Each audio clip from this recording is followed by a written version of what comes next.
Ողջույն սիրելի հայրենակիցներ, եթերում Նանտապանն է։ Եվ այժմ մենք զրուցելու ենք ազգային օրակարգ կուսակցության խորհրդի անդամ, պատմաբան Հայկ Փադյանի հետ։ Ողջունում եմ, պարոն Փադյան, շնորհակալ եմ, որ այս ժամին մեզ հետ եք։ Ուզում եմ հետևյալ հարցը քննարկել ձեզ հետ Հայաստանի եւ Թուրքիայի փոխհարաբերությունների մասին եւ իհարկե այդտեղ մենք խոսենք նաեւ Հայաստան-Ադրբեջան փոխհարաբերությունների մասին։ Մասնավորապես, որպես հիմք, որպես սկիզբ ընդունենք վերջին իրադարձությունը, դա Հայաստանի արտգործնախարար Արարատ Միրզոյանի հարցազրույցներ, որում նա ասաց, որ ներկայումս Հայաստանը բավականին դինամիկ երկխոսության մեջ է Թուրքիայի հետ եւ ունի խնդիր լուծելու երկու նպատակ. առաջինը դիվանագիտական հարաբերություններ հաստատել Թուրքիայի եւ երկրորդը ուրեմն սահմանների բացման մասին է խոսքը։ Մենք գիտենք նաեւ, որ երեք համարում եմ աննախադեպ, գնահատական չեմ ուզում տալ, բայց դա պարզապես որպես փաստ աննախադեպ էր, որ Թուրքիայի մի շարք, այնտեղ բավականին մի 10-15 հոգի, չգիտեմ քանի հոգի, թուրք լրագրողներ էին ժամանել Հայաստան եւ Նիկոլ Փաշինյանը հարցազրույց էր տալիս այդ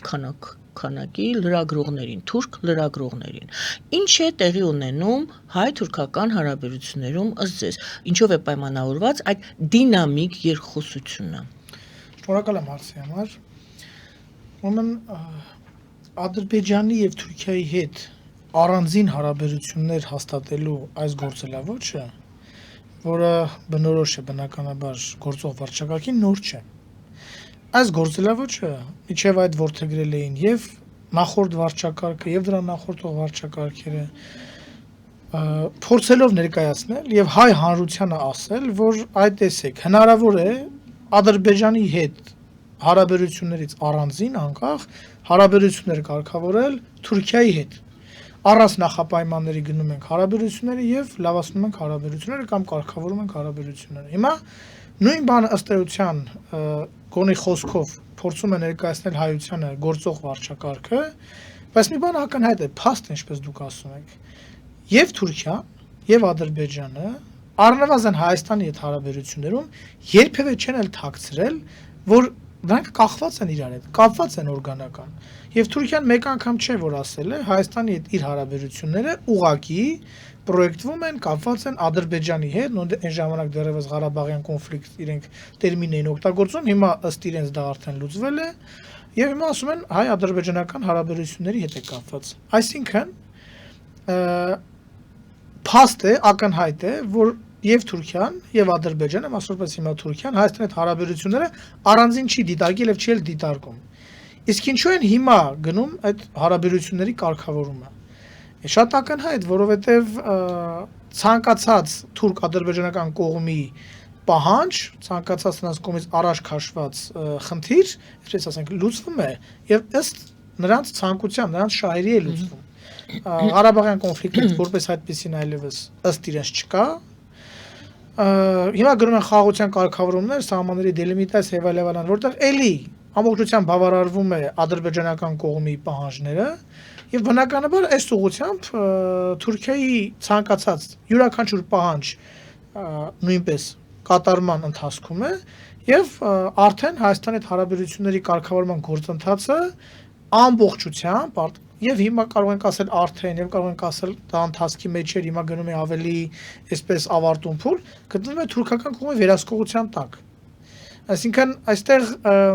տրամաբանական օրգանական շարունակությունն է թուրքական ծավալապաշտական, թուրքական նոր Թուրանի քաղաքականության։ Այս քաղաքականության իրականացման մեջ ի վերջո հանգրվանը լինելու նաև Զանգեզուրի միջանցկոչվածը, որը նույնպես բավարարվելու է, եթե այսպես շարունակվի, այնուհետև 300,000, ինչպես իրենք են ասում, փախստականների վերադարձը, այսինքն այստեղ չկա որևէ երկխոսություն, այստեղ չկա որևէ անգամ էլի դրա մասին էլ խոսք չի գնում, որևէ շահերի համադրում, որովհետև հայ-թուրքական կոչված հարաբերություններում ամբողջությամբ սպասարկվում են թուրքական կողմի, եթե կուզեք թյուրքական կողմի շահերը, ազգային շահերը, պանթյուրքական շահերը, թուրանական շահերը, ի հեճուկս հայկական ազգային պետության, հայության ազգային շահերի։ Եվ այստեղ եթե գործող վարչակարգը ամբողջությամբ հլունազատ կամ կատարում այնինչ իրենց հրահանգում են, այնինչ առնվազն որպես փաստ չի հակասում թուրքական կողմի շահերին, թուրքերը ինչի պետք է իրենց ինչպես դուք ասացիք, աննախադեպ քայլը չանեն եւ մի քանի հոգու տասնյակ լրագրողներ ուղարկեն այստեղ, որպեսզի իրենց ցանկացած հարցերը տրամադրեն, տան, որպեսզի իրենց ցանկացած հունով տանեն խոսույթը եւ վերջում նաեւ մոլորացնեն հայ հանրությանը։ Կամ ցուցադրեն բարեկամական հարաբերությունները։ Մոլորեցնեն հայ հանրությանը, որովհետեւ Ինչու մոլորեցնեն։ Այ եկեք դա էլ հասկանանք, ինչու եք դուք համարում դա մոլորեցում։ Որովհետև ըստ ներկայացվող հայ հանրությանը ներկայացվող այսպես տեսլականի հնարավոր է խաղաղություն, այսինքն մենք անընդհատ զիջում ենք, մենք անընդհատ հանձնողի դերում ենք, բայց դրա դիմաց ըստ էության մեզ ինչ են առաջարկում որպես փոխհատուցում, եւ դա առաջարկում են գործող վարչակարգի եւ նրանց սատելիտների բերանով խաղաղություն, այսպես կոչված։ Սա մոլորեցում է, որովհետև թուրքական խաղաղությունը մենք կարող ենք տեսնել Սիրիայում հիմա, թուրքական խաղաղությունը մենք տեսել ենք նաև Ղարաբաղում եւ տեսնում ենք Արցախում ենք տեսնում թե ինչ խաղաղություն է, թուրքական խաղաղությունը մենք տեսնում ենք, չգիտեմ, Կիպրոսում ենք տեսնում, Մերձավոր Արևելքի շատ այլ հատվածներում ենք տեսնում, այնպես որ թուրքական կոչված խաղաղությունը ի վերջո Հայաստանում բերելու այն սցենարները, որոնք որ ասենք այս պայմանությամբ որոնք կատարվում են Սիրիայում։ Բայց այդ ամենը ներկայացնում է փաթեթավորված, որ ճանապարհները բացվելու են, Էժան գյուղմթերք է գալու, ավելի լավ ենք ապրելու, առևտուր ենք անելու եւ այլն, այսինքն նյութական, մատերիալիստական այսպիսի լոզունգներով, խոստումներով հայ հանրությանը փորձում են խաբել եւ այստեղ պետք է խոստովանենք, որ ցավոք սրտի նրանք այդտեղ հաջողություններ ունեն, մեծ հաջողություններ ունեն, որտեղ հայ հասարակության մի մասն էլ հենց իր պահանջմունքների մեջ նյութական են այդ պահանջները, բայց ի վերջո ունենալու ենք այն, ինչ ցավոք սրտի կատարվում է Սիրիայում եւ մենք էլ ունեցել ենք մի քանի տասնյակ տարի առաջ կամ նույն մի քանի տարի առաջ Արցախում կամ ասենք 100-ամյակ առաջ Արևմտյան Հայաստանում։ Սա է մոլորեցման սկզբունքը, մոլորեցման գաղափարը։ Եվ այստեղ նրանց գործընկերն է, կրտսեր գործընկերն է, նրանց դաշնակիցն է գործող հայկական վարչակարգ, Հայաստանում հայկական վարչակարգը չէ, Հայաստանի Հանրապետությունում գործող վարչակարգ, իր սատելիտներով, իրեն հարող ուժերով, վերլուծաբաններով եւ այլն։ Այսինքն կարելի է ասել, որ այդդիվանագիտական հարաբերությունների հաստատման մասին էր խոսում ուրեմն Արարատ Միրզոյանը, սահմանների բացումը, դրանք կարող են իրականություն դառնալ, երբ Հայաստանը եւ Ադրբեջանը գան ընդհանուր հայտարարի, կարգավորեն իրենց հարաբերությունները, կնքեն ուրեմն խաղաղության պայմանագիր։ Սա կարող է դիտարկվել որպես Ադրբեջանի պահանջները բավարարելու Հայաստանին ստիպելու փորձերից մեկը, եթե ես հիմա հարց եմ տալիս, բխում է դա արդյոք ձեր ասածից, եթե ըստ ձեզ այն նպատակները, որոնք հետապնդում է Ադրբեջանը Հայաստանի հետ հարաբերությունների, ուրեմն զիջումներ, քայլեր ստանալու համար, դրանք չեն հակասում, մեղմ ասեմ, եթե չեն բխում Թուրքիայի շահերից, չեն հակասում համենայն դեպս Թուրքիայի շահերին, եւ Թուրքիան Ադրբեջանի միջոցով է ստանալու Հայաստանից այն, ինչը Ադրբեջանն է, ոնց որ առաջամարտիկ մղում Հայաստանին դեպի իրականացումը իր պահանջների, կատարումը, կապիտուլյացիան, ինչպես դուք եք ասում, այսինքն սա ոնց որ բազմաշերտ գործողություն է, բայց նպատակը մեկն է, եւ սահմանների բացումը եւ դիվանագիտական հարաբերությունները ոչ այնինչ են, քան Հայաստանին ստիպել գնալ կատարել Ադրբեջանի պահանջները։ Այդպես է պետք դիտարկել։ Նախ սկսենք նրանից, որ Ադրբեջան եւ Թուրքիա առանձին պետություններ, ինչպես եւ իրանք են ասում, մեկ ժողովուրդ, Էրդողանը մեկ անգամ չէր ասել, որ մենք վերջերս Նախիջևանում էլ որ հանդիպեց Ալիևի հետ, ասես մենք մեկ ժողովուրդ ենք, երկու պետություն։ Եվ այստեղ շահերի հակադրություն ուղղակի չի կարող լինել։ Այսինքն Ադրբեջանի եւ Թուրքիայի գործողություններում այլ երրորդ պետությունների հետ խորքային իմաստով հակասություն իրար նկատմամբ չի կարող լինել։ Եկեք Հայաստանի դիտարկենք Հայաստանի պարագայում, հետո նոր կանցնենք արդեն այլ պետություններին։ Բայց նրանք այդ դերասած բազմամակարդակ խաղն են խաղում։ Այսինքն միգուցե նաև ստեղծել նաև հայ հասարակության տարբեր շերտերի մոտ ստեղծելով տպավորություն, վայ օրինակ որտեղ էս այդպիսի վերլուծություններ ճակերտավոր երբեմն հանդիպում եմ նաև սոցկայքերում, որ այդ տեսեք Ալիևը, չգիտեմ, հակադրվեց Էրդողանին, չի ուզում սա անել, Էրդողանը կանչեց Ալիևին եւ սաստեց նրան, բանա տվեց, սաստեց, հաթաթա տվեց նրան, հեսա էս անելու են անել։ Այսինքն այս տեսակ խոսություններ, որոնք ես կարծում եմ նույնպես ուղղորդված են հայ հանրությանը մոլորության մեջ գծելու, որ այդ տեսեք հնարավոր է, որ իրանք իրար մեջ կոնֆլիկտներ ունենան, եւ մենք էլ մեր գեղշկական ճարպկությամբ, ինչպես մեզ բնորոշ է արդեն քանի 11, եթե ոչ 101, այդ կոնֆլիկտից կարողանանք քաղել մեր պտուղները։ Սա հերթական քաղ տեխնոլոգիան է, որը իրականացնում է հասարակության մեջ։ Չկա այդպեսի բան։ Նրանց քայլերը կոորդինացված են, նրանց քայլերը իրար հետ շատ սահուն են եւ իրար մեկը մյուսին լրացնում են։ Ինչ վերաբերվում է հայերիս հետ հարցում, նրանց քայլերն անգամ արտաքին խուսույթի մակարդակով էլ չեն տարբերվում։ Այսինքն այնպես չի, որ մի բան ասում են, մեկ այլ բան անում են, որտեղ մենք միջազգային հարաբերությունների ֆոն անդրադառնանք, կտեսնենք, որ երբեմն լինում են դրսևորումներ, որ օրինակ Ադրբեջանը ունի այլ դիրքորոշում, Թուրքիա պետությունը ունի այլ դիրքորոշում։ Իրանք էլի իրար հետ են խաղում, բայց դրանք անդրադառնանք։ Հայերիս պարագայում անգամ այդպես չի խոսքի մակարդակում, որտեղ շատ այդպես ներդաշնակ համադրված իրար հետ անում են հայերիս նկատմամբ ցանկացած քայլ, որը պարզ է, չէ, որ չի կարող լինել հայամետ կամ բխի մեր շահերից, դա բխում է թյուրքական այդ երկու պետությունների շահերից։ Այդ դեպքում հարց, ինչու է արտգործնախարարը չի ասում, այ հիմա մենք կկնքենք խաղաղության պայմանագիր Ադրբեջանի հետ եւ ավտոմատ պահանջը Թուրքիայի, որ երբ որ կարգավորվի Ադրբեջանի հետ ձեր հարաբերությունները, ավտոմատ Թուրքիան սահմանը կբացի, դիվանագիտական հարաբերություններ կանեն։ Ինչու է Արարատ Միրզոյանը ասում, մենք ակտիվ աշխատում ենք Թուրքիայի հետ, որպեսզի դիվանագիտական հարաբերություններ եւ սահմանների հարց լուծվի։ Այսինքն արդյոք դուք կարծում եք, որ իսկապես Արարատ Միրզոյանը համարում է, որ սրանք երկու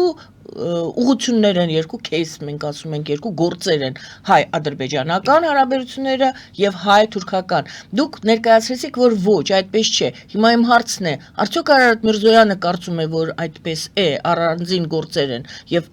խաղաղության պայմանագրի կնքումով ավտոմատ չի նշանակի, որ Թուրքիայում սահմանը կբացվի եւ դիվանագիտական հարաբերություններ կհաստատվեն։ Ես կարծում եմ, որ դժվարանում եմ պատասխանելու Արարատ Միրզոյանի փոխարեն, բայց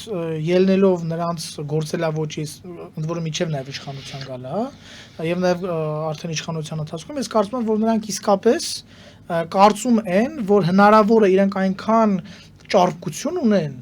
որ իրենք կարող են առանձին, այդպես Թուրքիա հետ հարաբերություններ կարգավորել կամ գոնե ինչ որ մի 2-3 քայլ այդտեղ առաջ գնալ, որպեսզի դա ցույց տան հայ հանրությանը։ Չգիտեմ, ընտրություններ են, քաղաքական եւ այլն, այստեղ իրենք պետք է որոշակի հաջողություններ ճակերտավոր գրանցեն եւ ցույց տան հայ հանրությանը, որպեսզի հետո երբ որ չգիտեմ Գյումրի ընտրություններ կլինեն կամ այլ արտահերթ կլինի կամ հերթական ընտրություններ, իրենք հայ հանրությանը ներկայացնող ինչ-որ քայլեր ունենան ցույց տված։ Դա մեկ, երկրորդը,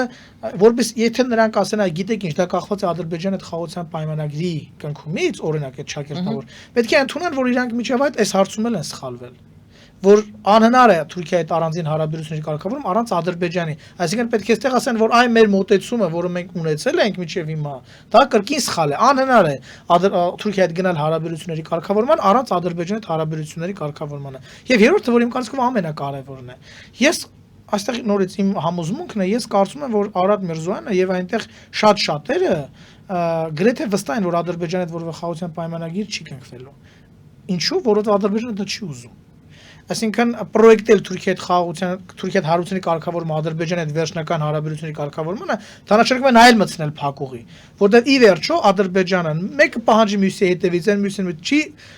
Ալիևի ուզածը խաղաղության պայմանագիրը չէ։ Ալիևի ուզածը Հայաստանի որպես գործոն, անգամ ոչ թե որպես գործոն, այլ հնարավորություն, որ Հայաստանը կարող ապագայում դառնա գործոն, երբ որ այստեղ տեղի ունենան այլ փոփոխություններ, անգամ դա բացառվի։ Այսինքն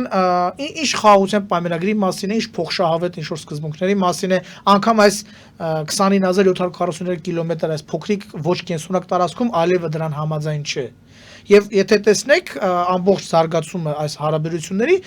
մեկ պահանջ, որը բավարարվում է, հետո երկրորդ պահանջ, որը բավարարվում է։ Այդ դեպքում դուք նկարագրում եք փակուղի։ Այո, փակուղի է լինելու, բայց փակուղի լինելու ում համար։ Փակուղի չի լինելու Ալիևի համար կամ Էրդողանի համար։ Փակուղի լինելու հայության անգամ փակուղի չի լինելու օրինակ գործող վարչակարգի համար։ կամ գործող վարչակարգի որ պարագլուխների համար։ Ի վերջո այս հարաբերությունների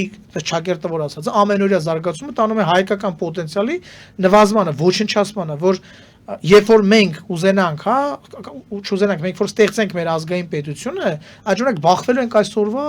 արած այս բոլոր հակայի քայլերին։ Եվ այդ ժամանակ արդյոք մենք կունենանք այն ներուժը, կամ արդյոք կունենանք այդ հնարավորությունները, մեզ թողած կլինեցնենք, որ կարողանանք պայքարել թուրքական զավթողական քաղաքականության դեմ։ Այսինքն փակուղին գնում ենք մենք, գնում ենք հայությունը։ Հայության շանսեր օր-օրի փոքրանում են, հայության շանսեր օր-օրի նվազում են։ Իսկ դրա փոխարեն ավելանում է Ադրբեջանը թուրքական կողմի կամ մեր թշնամիների, որտեղ նրանք երկուսով չեն, որ մեր թշնամիներն են, իրենց հնարավորություններն ու իրենց բոնուսները։ Այլ կերպ ասած դուք ասում եք, որ այս ուղղությունը, որը որդեգրել է նույն Արարատ Միրզոյանը, որ ասում է ակտիվ, նորից կրկնեմ կներեք այդ դինամիկ հարաբերությունները, դրանք պատրանքային են, դրանք կեղծ են, դրանք ճիշտ չեն, դրանք ոչ միտեղ չտանող ճանապարհներ են։ Եվ ես կարծում եմ, այո, այդպես եք դուք ասում։ Եվ ես կարծում եմ, որ իրենք նույնպես դրան չեն հավատում։ Բայց քանի որ մտել են այդ ընթացքի մեջ եւ դա է միակ իրենց խաղաթուղթը, որպեսզի իշխանության մնան եւ արդարացնեն, դա պետք է ասեն։ Դա գիտեք ինչի է նման շատ։ Նախորդ գործող վարչակարգերի իշխանության մնալու բանը խաղակարտը Արցախն էր։ Չէ՞ որ մենք իշխանության մնում ենք, այդ վարչակարգերը, որտեղ Արցախ ենք, իբրև թե պահել Արցախ ենք եւ այլ։ Բանակցությունների սեղանին իրենք էլ գիտեն, որ այդ Արցախը չեն կարողանալու իրենք պահել, չեն էլ ուզում պահել իրականում։ Այսինքն մեկ այլ բան է, չէ՞, գալիս տեղ ասել մեր Արցախը, մեր հողերը, մեր բան, եւ գնալ այդտեղ բանակցությունների սեղանում քննարկել 5 նահանգներ սկզբից տալու, թե 2-ն են տալու, թե ամբողջն են իրար տալու։ Այսինքն երբ որ մենք համատում ենք հայության հետ նրանց խոսույթը, նարատիվները, եւ բանակցային սեղանները տեսնում ենք 180-ական տարբերություն կա։ Ինչի են այստեղ այդ նարատիվները առաջ տանում, որտեղ իրենց իշխանության մնալու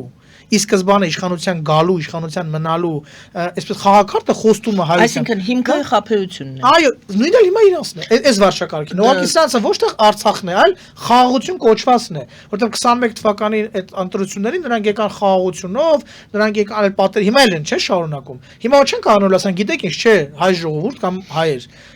Հնարավոր չի խաղաղություն, որտեղ թուրքերի ուզածը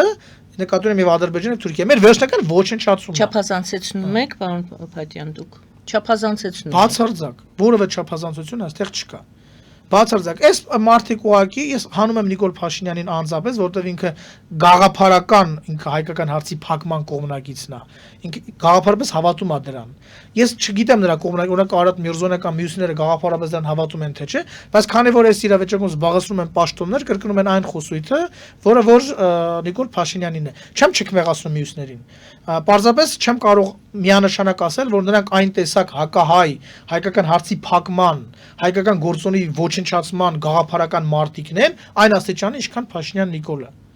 Ուղղակի նույն մակարդակի վրա չեմ դնում։ Միգուցե նրանք են այդպեսին կամ ամենայն հավանականությամբ այո այդպեսին են, բայց այստեղ Նիկոլ Փաշինյանն իրեն թույլ է տալիս ակամայի հնարավորություն, որ ակամա այդպես է ստացվում, հա, ոչ թե մտածված։ Անում են այն ինչ Այսինքն դուք ինչ ներկայացրեցիք, եթե սխալվում եմ, դուք ինձ ուղղեք։ Ներկայացրեցիք, որ Փաշինյանը այդ խաբեությանը, ինչպես դուք եք ասում, գնում է մտածված։ Այո։ Արարատ Միրզոյանին եւ այլ գործիչներին, ուրեմն ասում եք գուցե եւ այստեղ կա ոչ մտածվածություն, այլ ակամա այդպես է ստացվում։ Որտեղ ոչ մտածվածություն, այդ գաղափարի գաղափարական մարտիկը Նիկոլ Փաշինյանն է։ Որ գաղափարի։ Հակահայկականության։ Ինչ է նշանակում հակահայկական գաղափար։ Այսինքն հակահայկական գաղափարը, որ հայկական հարցը պետք է փակվի, մեր ցանկացած հայրենիքի պահանջատիրություն, հա, Արցախի վերաբերյալ կլինի Նախիջևանի, ցանկացած, դա փակվում է, դա վերջնականապես հանվում է։ Մենք ընդունում ենք, որ այլևս մեր Արարատը չի Արագածն է եւ վերջ։ Ընդունում ենք, որ որպես հայկական գործոն, այսինքն այստեղ որ հայությունը պետք է լինի առանձին գործոն, որ այդ հաշիվն այստեղ չկա։ Մենք հիմնական խնդիր ունենք պամիդորի լոլիկի առևտուր անելու եւ դա հնարավոր է անել օրինակ ամենաշատը Ադրբեջանի եւ Թուրքիայի հետ դրա դիմաց կրկնում եմ ազգային շահերի զիջման եթե այսպես ասենք դիմաց այսինքն Նիկոլ Փաշինյանի ամբողջ ուզածը իշխանության մնալն է այդ բարիքները վայելելն է եւ դրա դիմաց հայկական հարցի հայկականության վերջնական ոչնչացումը կապիտուլյացիան ամբողջությամբ Հիմա նրա իշխանության նրա վարչակարգի մեջ եղած մարդիկ ամենը տարբեր մակարդակի վրա են այդ գաղափարի կրողները Կամ այո, միգուցե լինեն մարդիկ, ես չեմ կարող եմ բանի վրա վերցնել, չգիտեմ, որ իշխանության համար են անում, այս պահի աթոռի համար են անում։ Տեսնում եք, չէ, պատահում է, որ Նիկոլ Փաշինյանի իշխանությունից մեկ էլ մեկը դուրս է գալիս եւ միանգամից դառնում է բան, Չգիտեմ, ընդդիմադիր օրինակ նույն Ալիև այդ հարաբերություններին, այդպես բազմաթիվ падգամավորներ կան, չգիտեմ, այդպես բազմաթիվ ճակերտավոր գործիչներ կան, որ հենց իշխանությունից դուրս են գալիս, մեկ էլ դառնում են այն գաղափարի հակառակորդը, որի համար իրենք միջև դուրս գալի պայքարել են։ Չգիտեմ, դրա ներկայացուցիչներն են եղել։ Հիմա մեկ էլ հոп կտրուկ փոփոխություն։ Նիկոլ Փաշինյանի մոտ այդ փոփոխությունը չի եղել։ Նիկոլ Փաշինյանը, երբ որ նայում ենք նրա գործունեությունը, նրա ցանկացած քայլ, նրա ցանկացած գործունեություն միտված եղել հենց հայկական հարցի փակմանը։ Իր ամբողջությամբ նա հայկականության դեմ է եղել եւ դեմ է։ Այդ ընթացքում պարզ է, չէ՞, Փաշինյանի իշխանության մեջ կմտնեն նաեւ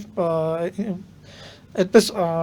ինչ են ասում, այդ դրանց այդ որտես պատեապաշտներ, չգիտեմ, աթոռի համար ամեն ինչ ծախողներ, խիղճ եւ Լավ, դուք նկարագրում եք ձեր տեսածը, բայց մեր տեսածը, բոլորիս տեսածը։ Իրական Հայաստան, այսպես ձևակերպման մեջ է, հա, Փաշինյանը տեղավորում այդ իր գաղափարախոսությունը։ Սիրուն փաթեթավորել են իբրև թե իրական Հայաստան, այստեղ ամեն ինչ լավ է լինելու, ապահով է լինելու, երջանիկ է լինելու, բայց երբ որ ասում ես օրինակ իրական Հայաստանը, երբ որ քո ասած եղավ, հնարավոր է Ադրբեջանի հարձակումը մեր, ասում հնարավոր է, բայց եթե մենք չանենք այս ամեն ինչը, ավելի հնարավոր է։ Ասում եք, եթե մենք Արցախից հրաժարվենք օրինակ։ Ինչ է առաջարկում։ Ասենք եթե դա չի, դրան ասում են չէ, ժողովուրդը ասում է չէ, ինքը ինչ որ կարծեմ Փաշինյանը քննարկումներ է ծավալել, ինչ որ մարդկանց է հրավիրում, եկեք, ես բացատրեմ այդ իրական Հայաստանը ինչ է։ Մարդիկ ասում են չէ, մենք չենք վտանգ ենք տեսնում այստեղ։ Եթե վտանգ ես տեսնում, ինչ որ բան պետք է առաջարկես, չէ, ինչ որ հակադիր, ինչ որ գաղափար։ Ինչ է կարող, ինչ հակադիր գաղափար։ Ես այստեղ ունեմ անհույս հույս։ Այո, անհույս հույս, ես ցիտում եմ իմ լավագույն բարեկամներից մեկի ասվածը։ Անհույս հույս։ Ինչի մասին է անհույս հույսը։ Առաջինը մենք որպես քայլ առաջին պետք է ֆիքսենք, որ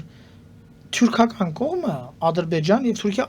այնտեղ իրանք դաշնակիցներ ունեն շատ մերձավոր, օրինակ կնշեմ Ռուսաստանին։ Այս ուժերի նպատակը հայկականության ոչնչացումն է, որպես եւ գործոն քաղաքական, եւ քաղաքակրթական, եւ վերջը որպես նաեւ ազգային ինքնություն տեսակ։ Եթե մենք սա ֆիքսում ենք, մենք ասում ենք հնարավոր չի հայ եւ թուրք էթնոսների համակեցություն, հնարավոր չի։ Եվ առաջին հերթին, որպեսզի չասեն այ դուք բան վատնեք պատերազմի, էս ինչ եք, ինչ եք հրձիկներ, ասում ենք առաջերտին հնարավոր չի, որովհետեւ գործը մեր ենք ցիտում։ Ինքը չի ուզում։ Հակառակ կողմը չի ուզում նրա ռազմավարական ծրագրերում, նրա խոսույթում, նրա ամենօրյա գործողություններում, քաղաքական, քաղաքացիական, հասարակական ամբողջը, հա, հակը հայկականը։ Ոնց է հնարավոր Ադրբեջան ուզենա մեզ հետ գա համակեցության այստեղ կամ մեր հետ որևէ խաղաղության պայմանագիր կնքի, բայց մյուս կողմից էլ պետական մակարդակով արևմտյան Ադրբեջան նարատիվ զարգացնի։ Այնտեղ կոնկրետ գործողություններ իրականացնի։ Ուզենա օրինակ 300,000 ազերիներ բերի այստեղ բնակեցնի, բայց բացարձականապես չխոսա, ասենք այն հայերի մասին, ովքեր որ արտաքսվել են, չգիտեմ, Նախիջևանից արտաքսվել են, Գանձակից արտաքսվել են, Բաքվից եւ այլ այն քաղաքներից։ Դրանց մասին խոսք չկա։ Միայն այստեղ գալն է, այսինքն պարզ երևում է, չէ, որ իրենց գործողություններում եւ անգամ նույնիսկ այնտեղի նարատիվներում, այո, հայկականության ոչնչացումն է դրված, որպես մեղ։ Հիմա երբ որ մենք սա արձանագրենք, հասկանում ենք, որ Փաշինյան Նիկոլական թեզը, հիմա Արադ Միրզոյանը դրա իրական հավատացողն է, մունետիկն է, թե Սուրացիան մարտակին գործերի նախարարը, այսքան աշխատավարձ բոնուսնի դրա մեջ հարմարվել է։ Դա կապ չունի, ընդ որում երբ որ նա դուրս էլ գա այդ աշխատանքից, միևնույն է, էլի կապ չունի, ինքը մեղսակից է։ Եվ այդպես բոլորը նրանք, ովքեր որ եղել են, հիմա հելել են։ Միայն Նիկոլ Փաշինյանի իշխանությունից դուրս գալը չի նշանակում, որ վերջ, ինքը լվաց իր մեղքերը։ Այդտեղ հələ լիքը ճանապարհ կանցնելու, մեղք ընդունելու, հետո ապաշխարելու, հետո այդ մեղքերի համար խավելու եւ այլ, այնպես չի որ դուրս եկավ, հաջորդ օրը կհայտարարի, ինչքան ունենք այդպիսի գործիչներ։ Չգիտեմ, եղել են նրա ուժային կառույցների ամենաառաջին բանում էշելոնի վրա, դուրս են եկել, Նիկոլ Փաշինյանը քխա, ասել են, «Օ, սա է մեր փրկիչը»։ Հիմա ո՞ս կարա ինքը փրկիչ լինի, եթե այնտեղ այդ ամբողջ հակայի գործողությունների մեջ ներդրում։ Մենք խոսում ենք հակադիր գործողությունների մասին կամ քաղաքականության մասին։ Սա մի քիչ բան թեմա էր, այդպես գրավիչ թեմա էր։ Հիմա առաջին քայլը մենք ընդունում ենք, որ վերջ Ադրբեջանի եւ Թուրքիայի հետ անհնար է գնալ համակեցության։ Երբ որ երկրորդը սա ընդունում ենք, երկրորդ քայլը լինում է հետեւյալը՝ առանձնացնել են ուժերին, ովքեր որ այս գաղափարի կամ գործիչներն, այս գաղափարի քարոզիչներն են։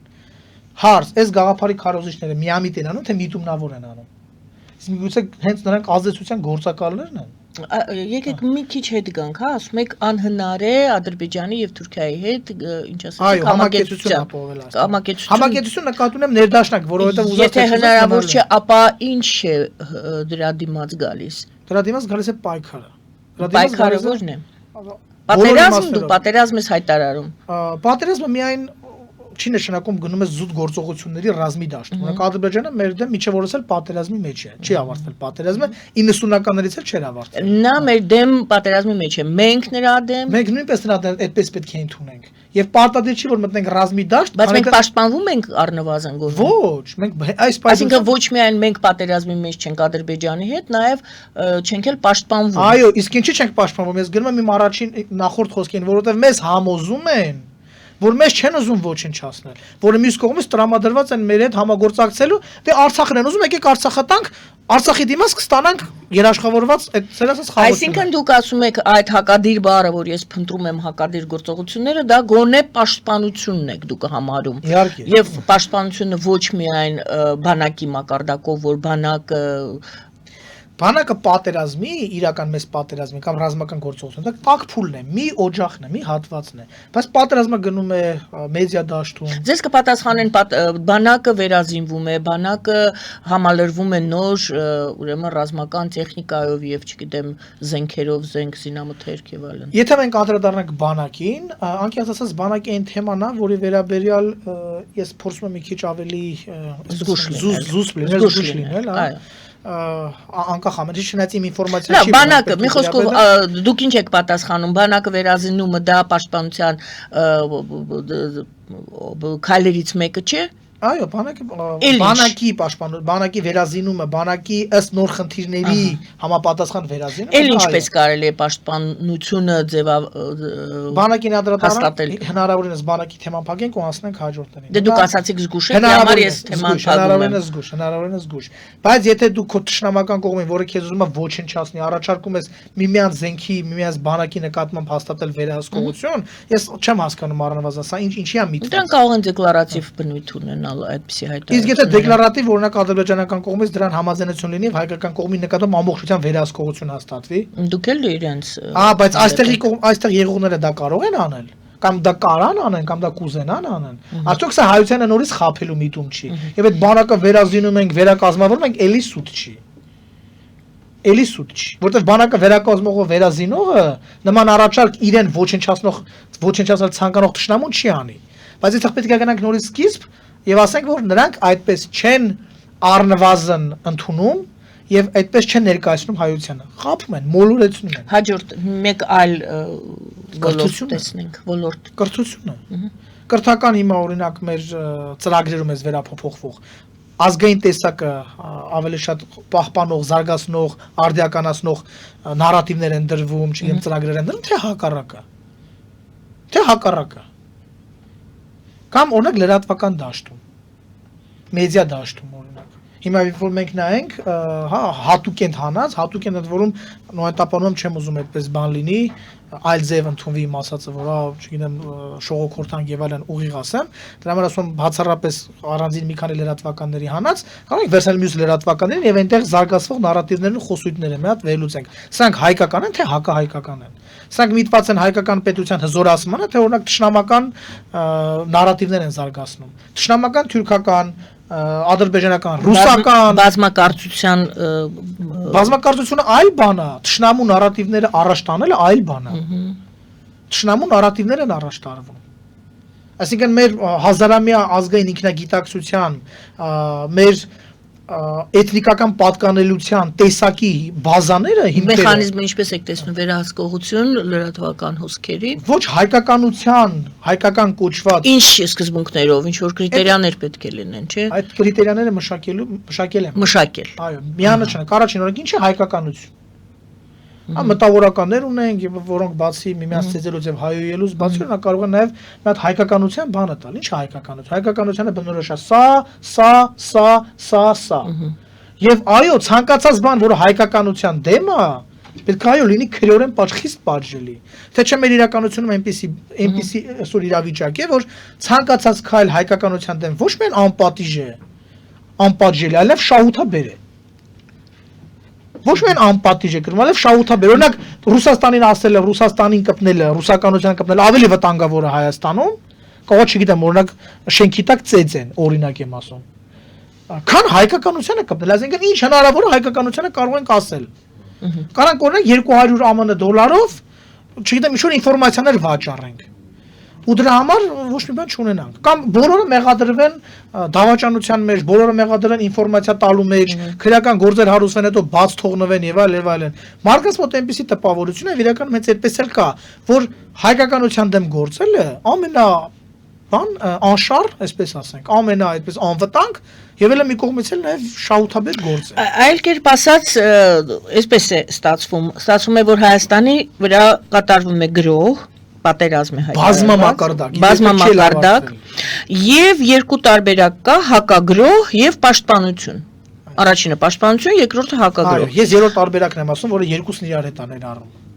Այսինքն առաջինը գնում է հակագրող, այսինքն դա առաջինը որ քո վրա գրում են, դու դրան պիտի պաշտպանես, բայց հերիքա պաշտպանվելու մասին մտածենք, հա։ Նույն բանը դու ես անում արդեն գրում ես նաև թշնամուտ։ Եվ ոչ միայն ռազմական դաշտում, տարբեր ոլորտներ կան այդտեղ։ Ինֆորմացիաներն էլ դա, նաև չգիտեմ, պատմական գրականություն, ֆիլմեր եւ այլ, դիվանագիտություն կա ի վերջո աշխարհում, այս բոլոր որտեղ դու պետք է աշխատես իրենց դեմ։ Դա կոչվում է փափուկ ուժ։ Այո, դա կոչվում է soft power կամ smart power կարող ենք օգտագործել, խելացի ուժ, բայց դա չի արվում։ Բացարձակ չի արվում ոչինչ։ Եվ ավելին եմ ասում, ոչ միայն չի արվում, այլ նաև արվում է ամեն ինչ, որպեսզի հայության դեմ մեր թշնամիների, ձեր ասած օգտագործած այդ փափուկ ուժը եւ խելացի ուժը հասնեն հաջողության։ Այսինքն կրթություն վերցրեցինք, դուք ասում եք այստեղ ամբողջությամբ թշնամական նարատիվներ են զարգացել։ Վտանգավոր գործընթացներ են։ Այո։ Ես հակահայտ չեմ ասում, վտանգավոր եմ ասում։ Լրատվական տիրույթը վերցրեցինք։ Բացառության պարանձին Հա, բայց էլի ընդհանուր վտանգավոր տենդենսներ եք տեսնում։ Մշակույթ մենք վերցրեցինք, դա ես միացրեցի մշակույթի տակ այդ ձեր ասած ֆիլմերի պատրաստում, գիտական հոդվածներ, գիտություն կարելի ասել, երևի թե գիտություն եւ մշակույթ։ Կենտրոնների գործունեություն, այլ։ Ամբողջը կամ տապալված է, կամ եթե գործում է ի հակադրություն հայության, ի հակասություն հայության շահերի։ Ամբողջությամբ սկսած չգիտեմ այդ ֆիլմերից հանած այդ բաներով ցածրորակ այդպես ասենք, հա, այդ հերոսատեսային չգիտեմ ծրագրեր միգուցե կլինեն կամ այն կոնտենտը որ տրվում է հայությանը, դրանք ինձ մեջ գլոբալիստական, ինձ մեջ հայրենիքի մերժման, տնտեսություն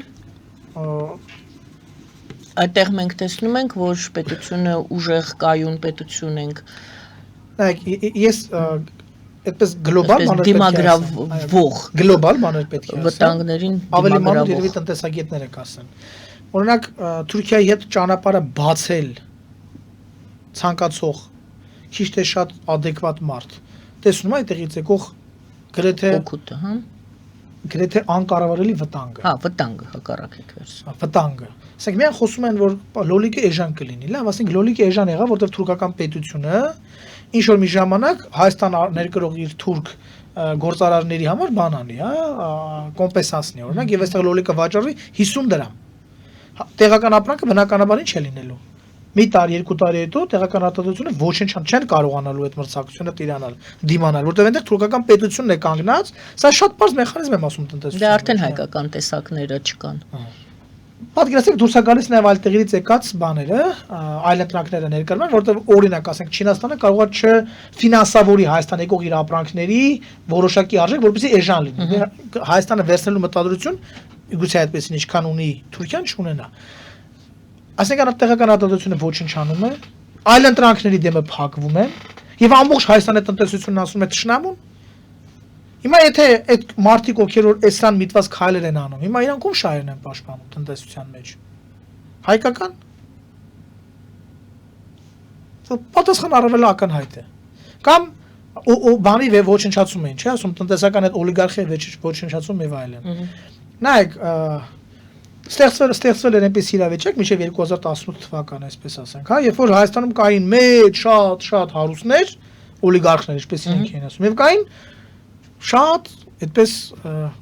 ունե զրկվածներ, ովքեր աղքատներ, այսպես ասենք, հա։ Հիմա իբրև թե բիզնեսի մեջ նրանց տրվում է հնարավորություն։ Հիմա պետության տնտեսության մասին մտածող իշխանությունը չի հասկանում կամ քիչ թե շատ adekvat մատ, որ անգամ հավասար թվացող պայմաններում նա որ ունի մի քանի միլիոն, ինչպես իրենք են ասում, եւ նա որ ոչինչ չունի, տնտեսության մեջ մրցակցություն չկա, չի կարող լինել։ Որևէ քայլ մինչև օրս դուք տեսել եք տնտեսության մեջ, որ արվի այդ խավին աջակցելու համար։ Ես կարող եմ հակառակ քայլեր բերեմ։ Օրինակ ասենք բանի հաստատագրված հարկերի վերացում, չգիտեմ, հարկային ինչ օրենսգրքերի խստացում, որոնք մեծ հաշվով չեն ազդում մեծերի վրա։ Խեղդում են, ոչնչացնում են եւ կուլ են տալի փոքր եւ միջիններին։ Սա ազգային, կամ ուժեղ պետության տնտեսություն է։ Մեծ տնտեսության գլոբալ մակարդակով, ասես ասած, տնտեսա-քաղաքականություն, քաղաքագիտություն ավելի շուտ քայլեր ներկայացրեցի, որ տնտեսության ոլորտում էլ ամեն ինչ արվում է Հայաստանի դիմադրողականությունը ոչնչացնելու, հայության դիմադրողականությունը ոչնչացնելու։ Սա դուք տեսնում եք ներկայիս իշխանության ворթեգրած, այսպես ասեք, ворթեգրած, այսպես գեղեցիկ խոսքեր չասեմ, ձեռագիրն է այդպեսին։ Սա այն ձեռագիրն է, որը ներկա վարչակարգը կատարելագործել է, հասրել է նոր մակարդակի, շարունակում է նվիրված, բայց այստեղ շատ բաների հիմքերը դրված է միջև այս վարչակարգը, որտեղ այս վարչակարգի նախորդ վարչակարգերի օրգանական շարունակությունն է։ Եվ այսինքն 30 տարի մենք մեթոդաբար քանդում ենք բոլոր այդ ձեր նշած եւ կրթական ոլորտը նշեցիք, լրատվություն նշեցիք, մշակույթ նշեցինք, պատմագիտություն նշեցինք, տնտեսություն նշեցինք, այս բոլորը մենք չենք կարող արձանագրել Հայաստանը, մենք մեր սերունդը վերցնենք, որը խորհրդային միություն փլուզումից սկսած մենք տեսնում ենք այս զարգացումը, ճիշտ է։ Երիտասարդները այս ժամանակահատվածից սկսած են տեսնում ոնց է բարձրանալու կամ իջնելու այդ կորը։ Մենք մեր սերունդը, չգիտեմ, դուք մի քիչ ավելի երիտասարդ եք, մենք ամենասկզբից տեսնում ենք կորը բարձրացել է, թե իջել է, թե որտեղ է գտնվում։ Եվ այսպես ձեր կարծիքով, այս ձեր գնահատմամբ ի սկզբանե այս 30 քանի տարի Երրորդ հանրապետություն կոչվածի հենց սկզբից։ Խորհրդային միության փլուզումից սկսած, այո, խորհրդային միությունից փլուզումից սկսած բոլոր հանրապետությունները ունեցան խնդիրներ, որովհետև կապերը խզվեցին եւ այլն, չէ, բոլորն էլ շատ մեծ ճգնաժամի մեջով անցան։ Կան պետություններ, որոնց կորը բարձրացավ եւ տնտեսությունը կարողացան զարգացնել, ռազմական խնդիրները կարողացան լուծել, կրթություն եւ այլն եւ այլն եւ այլն։ Թե մենք մենակ ենք այդպեսին, թե մենք էլ նրանց հետ միասին, ոչ մի նորություն չկա, մենք էլ այդպես չենք կարողանում ոչ մի կերպ պոկվել այդ արատավոր խնդիրներից, որոնք ստեղծվեցին խորհրդային միությունը փլուզվելուց հետո։ Մինչև այսօր մենք չենք կարողանում ոտքի կանգնել, այսպես ձևակերպեմ։ Սկսեմ ձեր հարցի երկրորդ հարցից, որ մեզանից բացի կան էլի պետություններ, որոնք այդ վիճակի մեջ են, բայց կան նաև այնպիսիները խորհրդային 15 հանրապետություններից, որոնք դուրս եկան։ Առաջինը չեն կարող չհիշատակել մերձբալթյան երկրներին։ Բալթյան երկրներին չենք համեմատում մեզ հետ, որովհետև նրանք մի քիչ ուրիշ տրամաբանությամբ պոկվեցին, ճիշտ է։ Նրանց պոկվելը մի քիչ այլ ձևով եղավ։ Մեզանից տարբերվող պոկվեց։ Բայց եթե 15-ից ենք խոսում, օրինակ 3-ը գնացին այլ։ 3-ը գնացին։ Այսօր այլ ուղղությամբ գնալու կռիվ է տեղի ունենում Ուկրաինայում։ Ծանր է տեղի ունենում, որտեղ այդ բանից դուրս գալը ի վերջո այդ ցարական ռուսական էքսպանսիայից, ռուսականությունից այդ ազատվելը, ի վերջո գաղութատիրական համակարգից ազատվելը հեշտ չի։ Ուկրաինան հիմա այդ կռիվն է տալիս։ Ղազախստանն օրինակ շատ փայլուն օրինակ ցույց տվեց։ Մենք ազգային գիտակցության թեման էինք շոշափում, քանի որ մենք հիմա նայում ենք եւ կրթությունը այս ամբողջը մենք որ մենք նայում ենք, դուք ասում եք ազգային, հակազգային գործընթացներ են գնում, ասում է Փայտյան Հայկը։ Ճիշտ է, դուք ասում եք հակաազգային է, հակապետական ազգային։ Եթե հանում ենք 3 մերձբալթյան հանրապետությունները, այնտեղ մնում ենք օրինակ, Հայաստան, Վրաստան, մեզանից սկսենք Ադրբեջան, Ղազախստան, Ուզբեկստան, Բելարուս, Բելարուսի մասին, Բելարուսը մնացել է նույն բանի մեջ, այնտեղ իդեպ տնտեսությունը պահպանել է նա։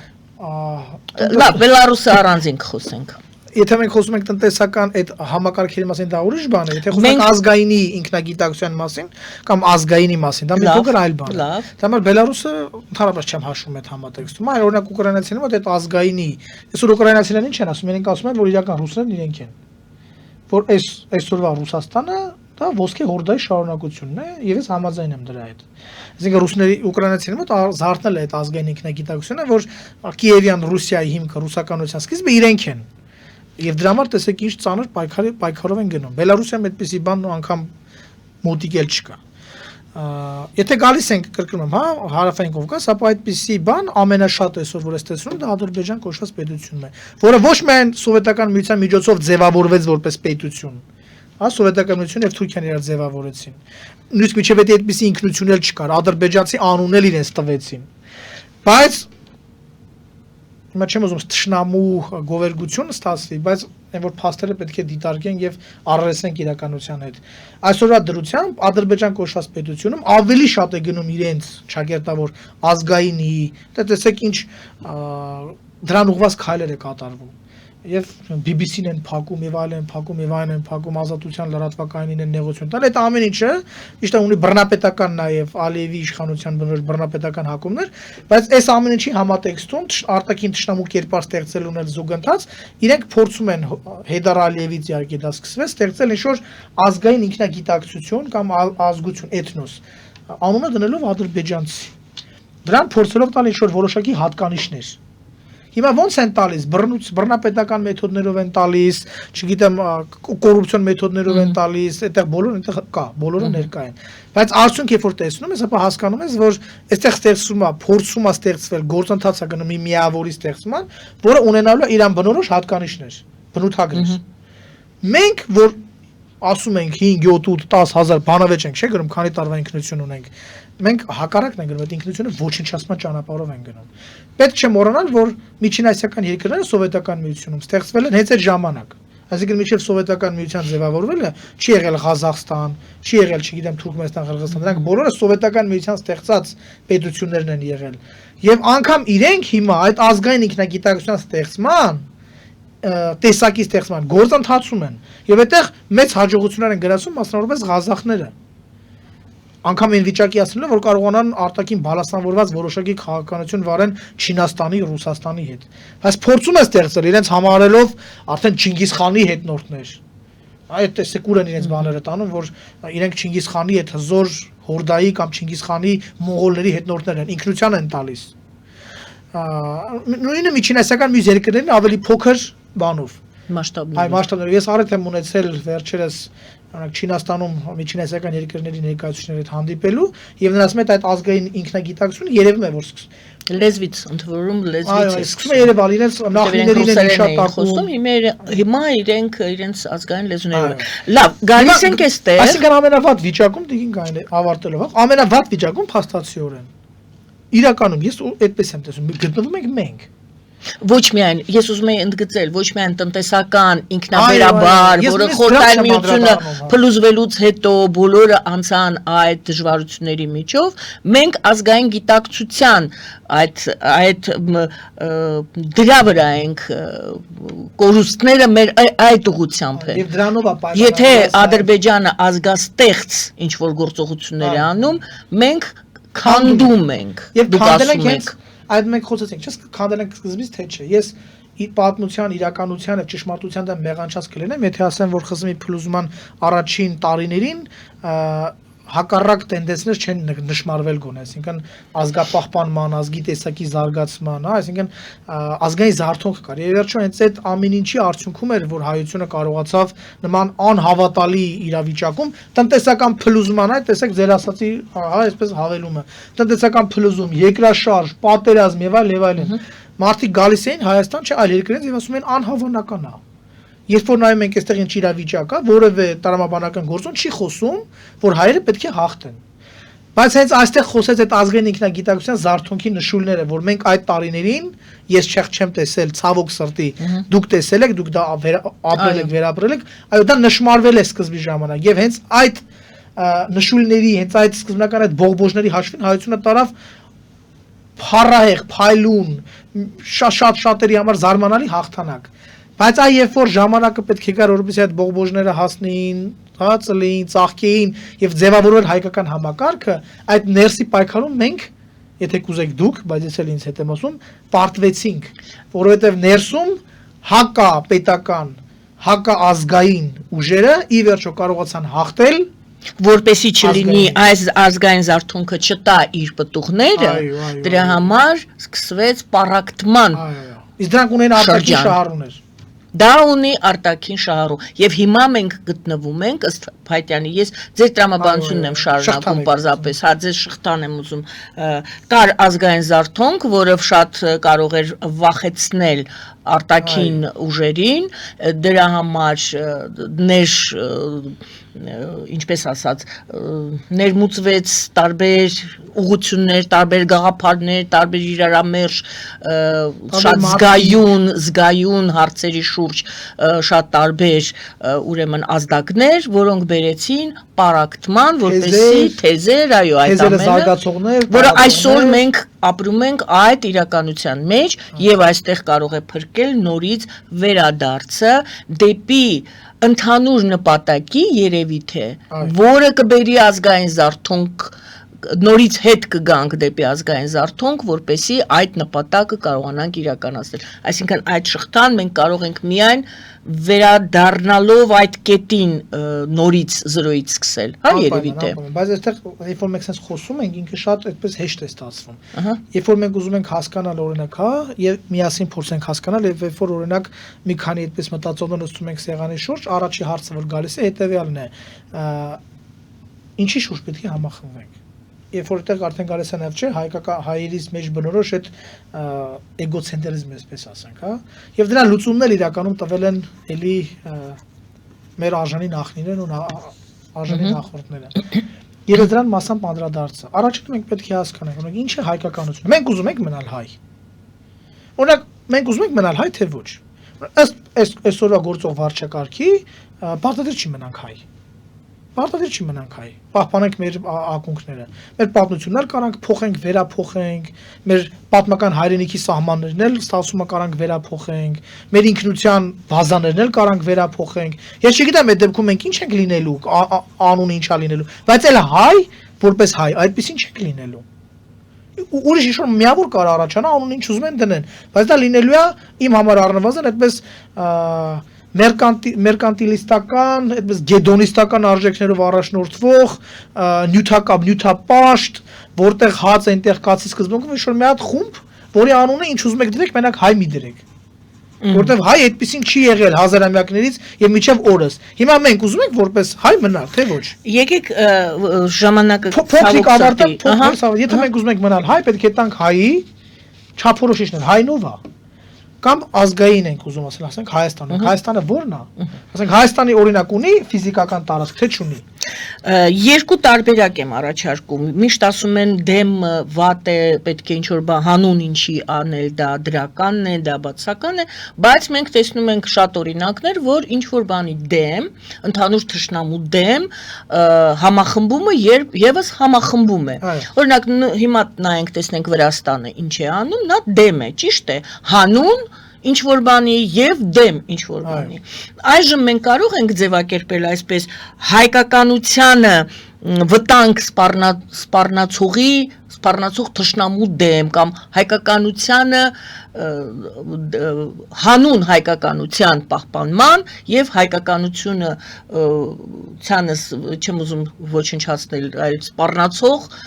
վտանգների դեմ կարող ենք գոնե հայկականությունը վերցնել ես օրինակ եմ բերում սա ասենց այսպես հաղորդման շրջանակներում կարող ենք Տիկին Գայնա ջան կարող այսինքն ինչ որ բանի դեմ հանուն ինչի այստեղ ուղղակի մենք պետքա գնանք արդեն սա մեր տեսակետն է պետք է գնանք հստակ մատնանշելու երբ որ մենք ասում ենք հայկականությանը սպառնացող վտանգների դեմ բոլորը կարող են ասել հա անգամ վտանգ սպառնացողը կասի հա բայց մենք պետք է հասկանանք եւ մատնանշենք հստակ թիրախավորելով անհույս մեր հույսի թիրախները պետք է նշենք որոնք են այն թիրախները որոնք թիրախավորում են հայկականությունը պետք է դա հստակ ու կապ չունի ես եմ դրա տակ Պողոսն է թե Սերոժն է կապ չունի կարևորը որ այդ սկզբունքներն ու երևույթները մատնանշվեն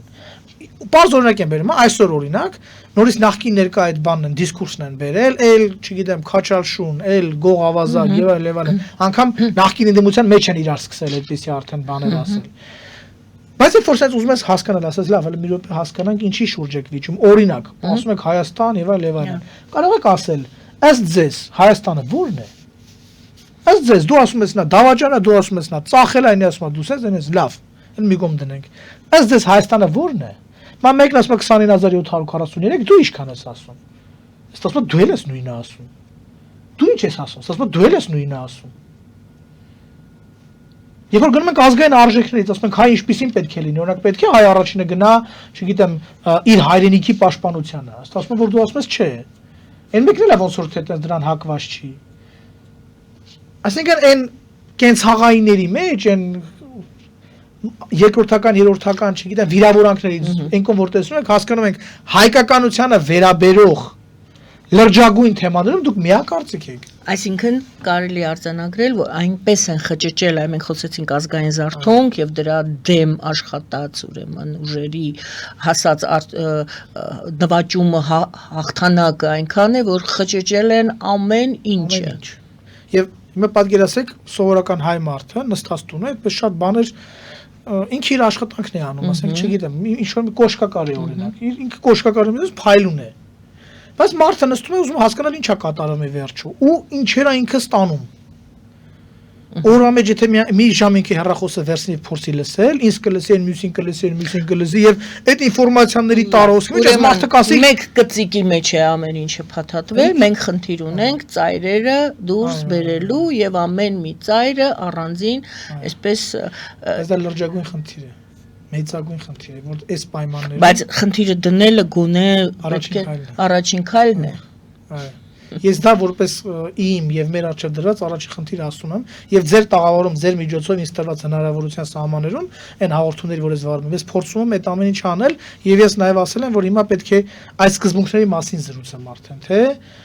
եւ այդտեղ մենք կարող ենք էլի տարբեր քննարկումներ ունենալ օրինակ որոնք են այս սկզբունքները որոնք անվիճարկելի են, անսակարկելի են։ Այսինքն որպես ավարտ ոչ փակուղի չէ, մենք ինքներս ենք մեզ համար փակուղի ստեղծել, ինչպես դուք ասացիք, հիշում եք։ Փորձում են ստեղծել մեր համար փորձում են ստեղծել, հավատացնել։ Այո, ներազդել, որպեսզի մենք կարծենք, որ փակուղի այլ ճանապարհ չկա, դուք ասում եք կա այլ ճանապարհ եւ այդ ճանապարհով պետք է սկսել գնալ։ Շնորհակալ եմ պարոն Փայտյան այսօրվա զրույցի համար, սիրելի հայրենակիցներ, Հայկ Փայտյանն էր մեր զրուցակիցը, պատմաբան, ազգային օրակարգ կուսակցության խորհրդի անդամ։ Զրույցը վարում էր Գայան Առաքելյանը, բարին ընձեզ։